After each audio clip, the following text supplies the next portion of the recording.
તો ગુજરાતના એજ્યુકેશન સેક્ટરમાં એક મોટો બદલાવ આવી રહ્યો છે. હજારો શિક્ષકો માટે એક નવી ફરજિયાત તાલીમ યોજના શરૂ થઈ રહી છે. પણ આખરે આ છે શું અને એનાથી ક્લાસરૂમમાં શું ફરક પડશે? ચાલો આપણે આખી યોજનાને જરા વિગતવાર સમજીએ. આ બધી વાતની શરૂઆત થાય છે એક સરકારી પરિપત્રથી અને તારીખ જુઓ 19 જાન્યુઆરી 2026. આ કોઈ સામાન્ય કાગળ નથી, પણ ગુજરાતના શિક્ષકો માટે એક મોટા ફેરફારનો રોડમેપ છે. આખી વાતને સમજવા માટે આપણે આ 5 મુદ્દાઓ પર નજર કરીશું. પહેલાં તો આ નવો આદેશ શું છે, પછી એની પાછળની દ્રષ્ટિ શું છે, એટલે કે NEP 2020. એ પછી આપણે વાત કરીશું એ 5 મુખ્ય કૌશલ્યોની જે શીખવવામાં આવશે. પછી જોઈશું કે આ તાલીમ કેવી રીતે અપાશે અને છેલ્લે આ બધાથી વર્ગખંડમાં શું પરિવર્તન આવશે. તો આખી યોજનાનો મુખ્ય મુદ્દો એકદમ સીધો છે. ધોરણ 6 થી 8માં જે પણ નવા શિક્ષકોની નિમણૂક થશે એમના માટે હવે એક ખાસ ટ્રેનિંગ લેવી ફરજિયાત છે. અને હા, આ કોઈ ઓપ્શનલ વર્કશોપ નથી. આ હવે એમની નોકરીનો જ એક હિસ્સો છે. પણ આ કોઈ અચાનક લેવાયેલો નિર્ણય નથી. એને સમજવા માટે આપણે થોડું ઝૂમ આઉટ કરીને જોવું પડશે કે આની શરૂઆત ક્યાંથી થઈ. અને એના માટે આપણે છેક રાષ્ટ્રીય સ્તર પર જવું પડશે. અને એ છે ભારતની નેશનલ એજ્યુકેશન પોલિસી, એટલે કે NEP 2020. આ તાલીમ સીધી આ જ પોલિસીમાંથી આવે છે.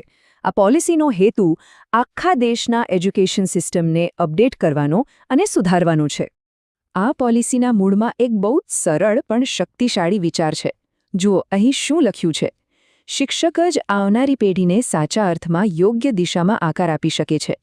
મતલબ કે આખી સિસ્ટમ બદલવી હોય ને તો શરૂઆત શિક્ષકોને સશક્ત બનાવવાથી જ કરવી પડે. તો આને એકદમ સરળ રીતે સમજીએ. NEP 2020 એક મોટો નેશનલ પ્લાન છે, બરાબર? અને ગુજરાતની આ જે ટ્રેનિંગ છે એ પ્લાનને જમીન પર, એટલે તે એક ક્લાસરૂમ સુધી પહોંચાડવાની કોશિશ છે. ચાલો, મોટી વાતો તો થઈ ગઈ, પણ ખરેખર શિક્ષકોને શીખવવામાં શું આવશે, એમના હાથમાં કયા ટૂલ્સ આપવામાં આવશે?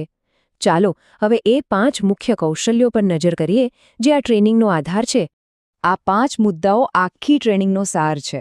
સૌથી પહેલું લેસન પ્લાનિંગ, એટલે કે ક્લાસમાં જતા પહેલાંની પરફેક્ટ તૈયારી. બીજું કન્ટેન્ટ પ્રેઝન્ટેશન, એટલે કે કોઈપણ વિષયને રસપ્રદ રીતે રજૂ કરવો.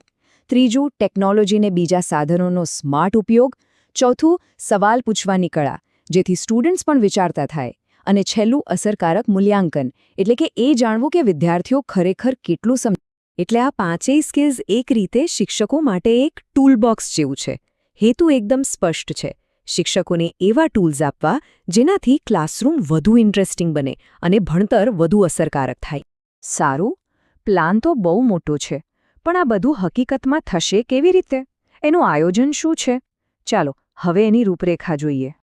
જુઓ, આખી ટ્રેનિંગ 2 ભાગમાં વહેંચાયેલી છે. પહેલાં 22 અને 23 જાન્યુઆરીએ માસ્ટર ટ્રેનર્સ તૈયાર કરવામાં આવશે. આ એ લોકો છે જે પછી બીજા બધા શિક્ષકોને ટ્રેનિંગ આપશે. અને પછી 27 થી 31 જાન્યુઆરી સુધી બધા નવા શિક્ષકો માટે મુખ્ય ટ્રેનિંગ પ્રોગ્રામ ચાલશે. અને આ પ્રોગ્રામને સફળ બનાવવા માટે નાની બાબતોનું પણ ધ્યાન રખાયું છે. જેમ કે બધાને ટ્રેનિંગ મટીરિયલ મળશે, ક્લાસરૂમમાં જરૂરી પાઠ્યપુસ્તકો હશે, અને સૌથી રસપ્રદ વાત એ છે કે આનું લાઇવ બ્રોડકાસ્ટ પણ થશે BISAG અને GCERTની YouTube ચેનલ પર, જેથી આ જ્ઞાન રાજ્યના દરેક ખૂણા સુધી પહોંચી શકે. તો આટલું મોટું આયોજન, આટલી મહેનત, પણ આ બધા પાછળનો અંતિમ હેતુ શું છે? આ બધાથી છેવટે શું હાંસલ કરવું છે?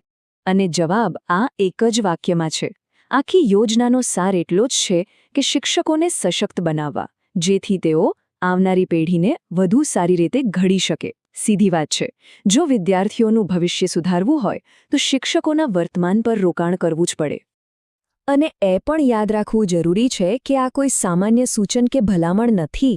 આ GCERT, એટલે કે ગુજરાત શૈક્ષણિક સંશોધન અને તાલીમ પરિષદના ડાયરેક્ટરનો સત્તાવાર આદેશ છે, જે બતાવે છે કે આ સુધારાને કેટલો ગંભીરતાથી લેવામાં આવી રહ્યો છે.